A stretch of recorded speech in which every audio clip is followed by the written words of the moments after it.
स्वागत है आप सभी का हमारे साथ इस खास वीडियो में, जिसमें हम बात करने जा रहे हैं साप्ताहिक राशिफल कुंभ राशि के लिए 27 अप्रैल से लेकर और 3 मई तक। 11वें नंबर की राशि है और यहाँ पर आपकी 7.5 चल रही है, लास्ट फेज है। पीछे कुछ समय से आपके स्वास्थ्य में भी दिक्कत रही है। बुध नीच के होके चल रहे हैं और देखिए, बुध का नीच का होकर चलना आपके, अगर हम बात करें दूसरे भाव में, तो कहीं ना कहीं स्वास्थ्य संबंधी दिक्कत रही है, दांतों की दिक्कत, माउथ में कोई इन्फेक्शन या स्किन रिलेटेड इशू रहे हैं।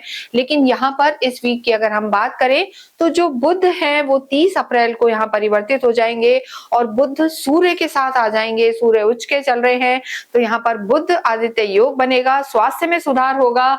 और कुंभ राशि की अगर हम बात करें तो बुध वैसे भी आपके राशि स्वामी शनि के परम मित्र हैं, योग कारक प्लैनेट हैं आपके लिए, तो यहाँ पर त्रिकोण के स्वामी हैं। तो ऐसे में बुध का ये परिवर्तन आपके लिए लाभकारी रहने वाला है। इसके साथ ही अगर हम बात करें चंद्रमा की, वीकली राशिफल में चंद्रमा बहुत ज्यादा इंपॉर्टेंट होते हैं, क्योंकि कोई बदले ना बदले, चंद्रमा एक ऐसे प्लैनेट हैं जो हर 2.25 दिन में अपना स्थान परिवर्तन करते हैं। तो चंद्रमा इस पूरे वीक में सिंह में रहेंगे, कन्या में, तुला में और उसके बाद वो रहेंगे वृश्चिक में।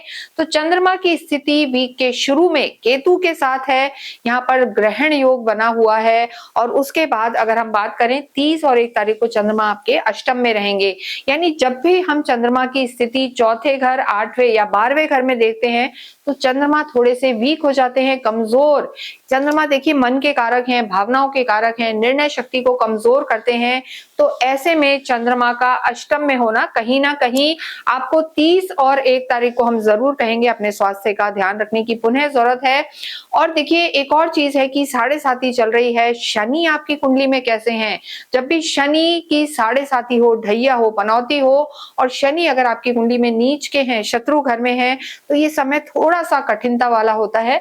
तो आप अपनी कुंडली में शनि की स्थिति जरूर देखें। वैसे कुंभ राशि का अब 7.5 समाप्त होने में कुछ ही समय रह गया, लगभग साल भर में, 1.25 साल में आपकी 7.5 समाप्त होगी और एक सुकून आपकी जिंदगी में आने वाला है। लेकिन हम यहाँ बात कर रहे हैं साप्ताहिक राशिफल की, और साप्ताहिक राशिफल में 30 और 1 तारीख को आपको अपने स्वास्थ्य का ध्यान रखना है, ओवर थिंकिंग से बचना है।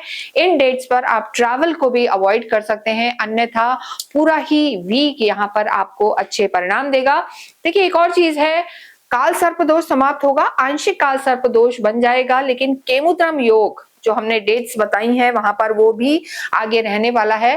तो मन पर नियंत्रण करें, योगा, वर्कआउट, वॉक वगैरह करते रहें, इससे आपके जीवन में सात्विकता बढ़ेगी। और कुंभ राशि वैसे भी थोड़े से थिंकिंग इनकी ज्यादा रहती है, तो ऐसे में अगर आप ये सब चीजें करते हैं, भगवान से जुड़े रहते हैं, तो ये समय आपका अच्छा रहने वाला है। लव लाइफ की बात करेंगे तो बुध की स्थिति बेहतर होने वाली है। देखिए, काल पुरुष की कुंडली से पंचम भाव से लव लाइफ को देखा जाता है।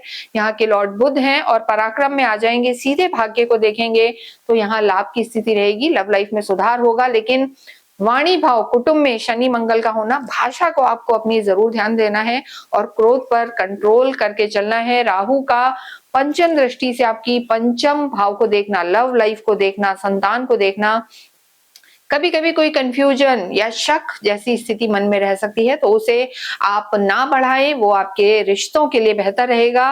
वैवाहिक जीवन की स्थिति बेहतर है, लेकिन केतु का होना, अपने स्पाउस के हेल्थ का आपको ध्यान रखने की जरूरत है और ओवर थिंकिंग से बचने की जरूरत है। देखिए, विशेषकर अगर हम बात करें 30 और 1 तारीख को मैरिड लाइफ में कॉन्फ्लिक्ट रह सकता है या किसी तीसरे व्यक्ति के कारण दिक्कत आ सकती है, तो इस स्थिति को भी आपको संभालना है। अन्यथा यहाँ शुक्र का स्वग्रही होना, सुख भाव में आपके घर का माहौल अच्छा रहेगा, सुख सुविधाएं मिलेंगी और जीवन में जो हम कहेंगे वैवाहिक जीवन में आप कहीं घूमने फिरने जा सकते हैं, सोशलाइजिंग बढ़ेगी, लेकिन आर्ग्यूमेंट्स को आप अवॉइड करें। कार्य क्षेत्र की स्थिति बेहतर है, कार्य क्षेत्र के लॉर्ड आपके मंगल हैं और मंगल इस समय आपके दूसरे भाव में है, तो प्रॉपर्टी को लेके या पैतृक संपत्ति को लेके कोई विवाद था वो समाप्त हो सकता है, लग्जरी बढ़ सकती है। क्रिएटिव फील्ड से जुड़े हुए हैं या नेता अभिनेता हैं, किसी भी डिजिटल वर्ल्ड से जुड़े हुए हैं तो यहाँ कुंभ राशि के लिए कार्य क्षेत्र की स्थिति भी बेहतर है। प्रॉपर्टी से रिलेटेड कार्य करते हैं तो भी सफलता मिलेगी, या आर्मी में है, पुलिस में है तो भी स्थितियां बेहतर है, लेकिन अपने सीनियर से आपको थोड़ा सा तालमेल बिठा के चलना है, ईगो बीच में ना आए, अन्यथा थोड़ा सा दिक्कत रह सकती है। यहाँ पर स्थिति अगर हम स्टूडेंट्स की कहें तो बहुत अच्छी है। गुरु का पंचम में होना, सूर्य का उच्च का होना, आपको सरकारी किसी एग्जाम की तैयारी कर रहे हैं, हायर एजुकेशन में जाना चाहते हैं तो भाग्य आपको पूरा साथ देगा। यहाँ काफी एनर्जेटिक, एक्टिव और आप काफी स्ट्रॉन्ग और फोकस्ड रहेंगे। बुध भी आपके बदल जाएंगे तो बुद्धि और विवेक आपका साथ देगा। भाग्य शुक्र है और जैसा हमने कहा शुक्र इस समय स्वग्रह ही है, सुख भाव में है, तो भाग्येश का जो हम कहते हैं कि एक तरीके से सुख भाव के स्वामी का, भाग्य का स्वग्रही होके केंद्र में होना कुंभ राशि के लिए बहुत बहुत अच्छी स्थिति है। यानी जो भी परेशानियों के दौर से आप गुजर रहे थे, धीरे धीरे करके ये वीक आपको सफलता और सुकून की तरफ लेके जाएगा। लेकिन यहाँ अध्यात्म से आप जुड़े रहें, वो आपके लिए बेहतर होगा। त्रिकोण में गुरु का होना आपको आध्यात्मिक भी बनाएगा। जितना आप गाय की सेवा करेंगे, ओम नमो भगवते वासुदेवाय जप करेंगे, हनुमान चालीसा का पाठ करेंगे और स्ट्रीट डॉग को फीड करेंगे तो सारी परेशानियां आपकी दूर होंगी। इसके साथ ही इस वीडियो को हम यही समाप्त करते हैं। कमेंट बॉक्स में आप अवश्य ही ओम शम शनिश्चराय नमः लिखें और जो डेट्स हमने बताई हैं आपको 29, 30 और 1 को विशेष हर फ्रंट पर आप थोड़ा सा संभल कर रहें।